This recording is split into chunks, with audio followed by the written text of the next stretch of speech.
2025년 네 번째 집중기도 10번째 시간입니다. 오늘은 2026년 참빛교회가 받을 응답이라는 제목으로 말씀을 나누겠습니다.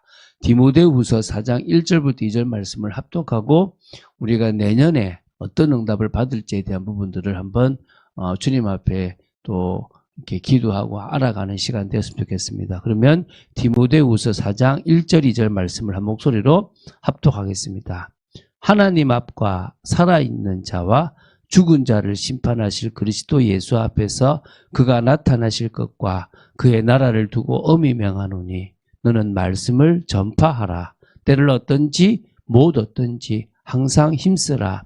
범사의 오래 참음과 가르침으로 경책하며 경계하며 권하라. 아멘.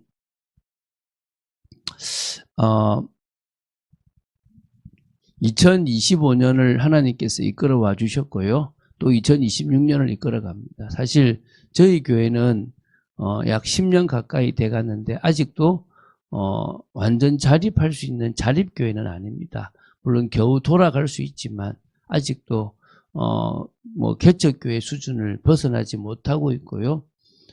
한국에 있는 많은 교회처럼 사실은 우리 주일학교 사역들이나 후대 사역이 제대로 되지 못하는 교회고 세상에 복음의 영향력을 주기 어려운 교회입니다. 오히려 다른 데서부터 아직도 도움을 받다면 헌금하시는 분들이 좀 있어서 저희들이 또 되어지는 부분도 사실은 있습니다.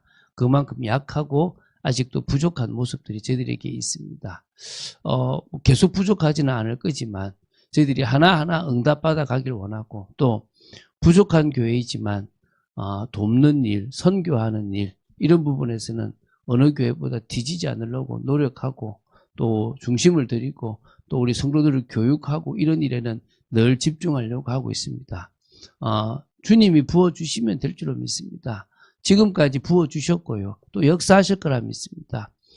그걸 통해서 우리가 편한 교회, 우리가 신앙생활하기 좋은 교회가 아니라 하나님 앞에 사역하기 좋은 교회, 하나님 앞에 우리의 헌신이 드려질 수 있는 교회로 변해가기를 예수님의 축원드립니다. 그럼 첫 번째 2026년 참빛교회의 방향, 사역 방향은요, 사역자들을 세우는 방향입니다. 마침 이제 사도행전이 들어갈 시점이 되어졌습니다. 누가복음이 끝이 났고 지금은 성경의 핵심 주제들을 다루고 있는 중요한 시점이 되어져 있고요. 그러면서 이제 진짜 실질적으로 사도행전에 들어가면 사역자들이 나의 시간표다. 내가 삶 속에서 응답받을 시간표다라고 하는 답이 내야 될 것입니다. 저는 우리 참빛교회 성도들이 복음의 능력이 얼마나 큰지를 알게 하기 위해서 참 많이 부단히 노력하고 복음의 능력을 붙잡은 한 사람이 자신의 현실을 뛰어넘으면 된다라는 것들을 자꾸 말씀드리려고 했습니다. 똑같습니다. 저도 현실이 옵니다. 여러분도 현실이 옵니다. 저도 경제에 어려움이 오고 여러분도 경제에 어려움이 오고요. 저도 건강에 문제가 오고 여러분 가정에도 올 수 있습니다. 오고 안 오고의 문제가 아닙니다.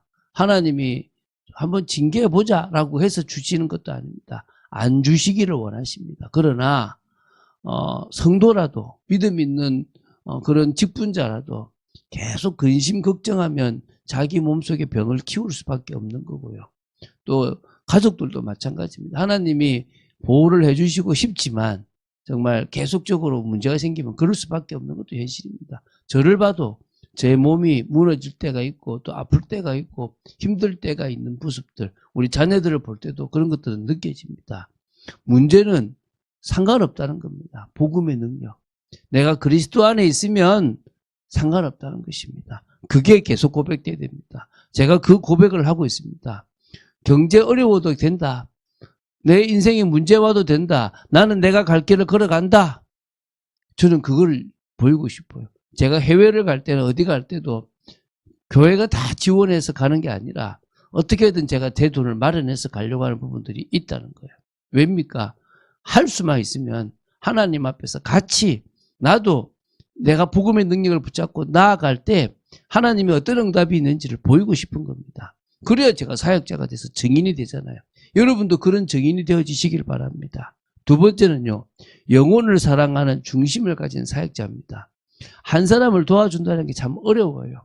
어떨 때는 열심히 도와줬는데 배신당처럼 이렇게 탁 외면할 때도 있어요. 밖에 사역할 때 참 그럴 때 있어요.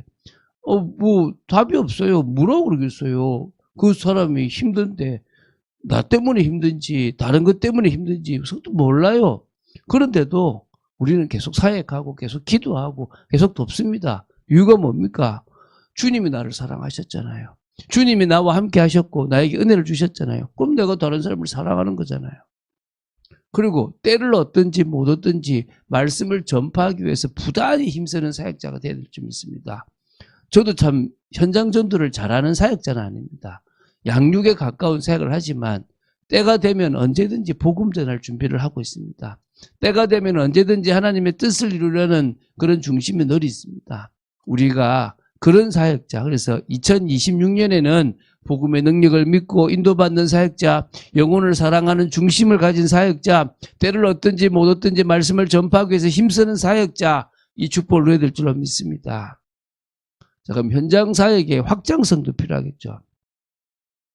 첫 번째는 자신의 삶의 현장에서 관계 전도가 되어질 수 있을 만큼 내가 만나고 늘 있는 사람들에게 너를 보니까 하나님이 살아계신 것 같아 라고 소리가 들을 수 있을 만큼 나도 너처럼 예수 믿고 싶어 라는 말이 나올 만큼 우리가 신앙을 가지고 이렇게 인도받아야 될 줄로 믿습니다.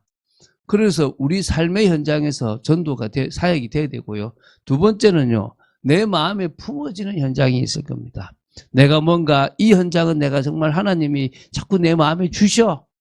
그런 현장이 있거든요. 대학이 되든 저 교도소가 되든 또 아니면 저 병원이 되든 저기만 가면 내가 뭔가 내 마음에 정말 살리고 싶다.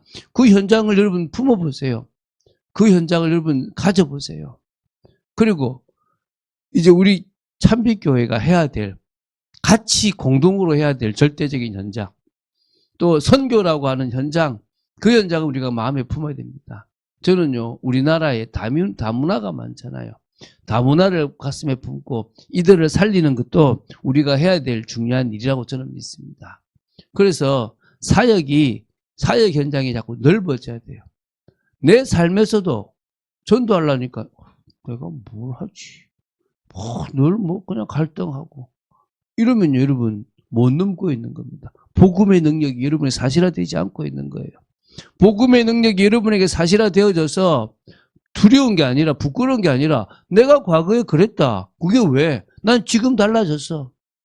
나도 여전히 과거처럼 살아가고 싶은 마음이 있어. 그러나 그 모습을 나는 넘어서 나는 신앙으로 들어가는 거야. 그게 여러분이 되면 됩니다. 그런 축복의 사람으로 여러분이 서시게 되기를 바랍니다. 자, 그래서 이제 절대적인 가치, 우리가 이 현장만큼은 살려야 된다는 것을 마음 모아서 봉사 선교팀별로 또 각 구역별로 마음 담고 갈 수 있을 만큼 그런 은혜가 있게 되기를 예수 이름으로 축원드립니다. 자, 세 번째입니다. 교회의 안정과 확장이 우리 내년에 일어나야 될 줄로 믿습니다. 성도들이 주로 있는 삶의 현장으로 이제 교회가 이동하게 됩니다. 교회의 활용면이 좀 좋아지고 또 교회를 오고 교회에 또 집에 가는 것들이 좀 안정화되어지고 편해지고 또 우리가 지하에서 지상으로 올라가는 부분도 저도 개인적으로도 그렇고 다 자주 이용하고 활용하는 그런 장소가 되어져야 될 줄로 믿습니다.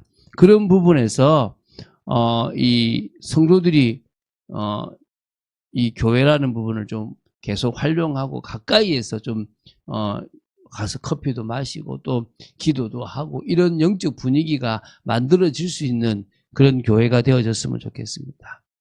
자, 두 번째는요. 우리 젊은이들, 청년들이 뭐 좀 속된 말이면 아지트처럼 늘 언제나 와서 그들이 소통도 하고 교제도 하고 공부도 하고 또 지나가다가 힘들면 좀 쉬어가기도 하고 정말 배고프면 뭘 하나 먹어도 되고 이럴 만한 공간이 되어졌으면 좋겠다. 그래서 2026년에는 참빛교회가 외로운 교회 그 예배당이 아니라 너무 많이 와서 북적북적하고 재미있고 신나는 그런 교회당이 됐으면 좋겠다. 그래서 이제는 우리 주변에 있는 불신자를 살리는 교회 다니는 다른 교회 열심히 다니는 사람을 데리고 오려고 하는 게 아니라 그런 사람도 와야 되겠지만 이제 우리 같이 마음 모아서 2026년에는 불신자들을 살리는 하나님이 새 생명의 역사를 일으키는 것을 보면 좋겠습니다. 우리가 불신자였다가 하나님의 은혜로 누군가의 역사로 누군가의 헌신으로 예수를 믿게 되었잖아요. 그러면은 또 동일하게 그런 축복들이 일어나야 될 거라고 저는 믿습니다. 그럴 수 있도록 하나님이 힘주시고 역사하시는 축복이 있을 줄로 믿습니다. 그래서 2026년 저희들이 한 걸음 한 걸음 하나님의 또 인도를 받는데 조금 더 멀리 나아가고 좀 더 사실적으로 나아가고 하나님의 역사를 볼 수 있는 귀한 교회가 되어져야 될 줄 믿습니다. 이번 주에 그런 말씀이 있었잖아요. 은혜라고 쓰고 빚이라고 잃는다. 이창훈 장로님이 그렇게 사역을 병원 사역을 그 의료 선교 사역을 할 때 늘 붙잡았던 게 우린 빚진 자다. 은혜라고 쓰고 빚이라고 읽는다.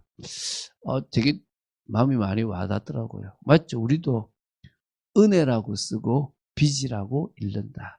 빚진 자의 인생을 살아가는 여러분 되시기를 주 예수 그리스도 이름으로 축원드립니다.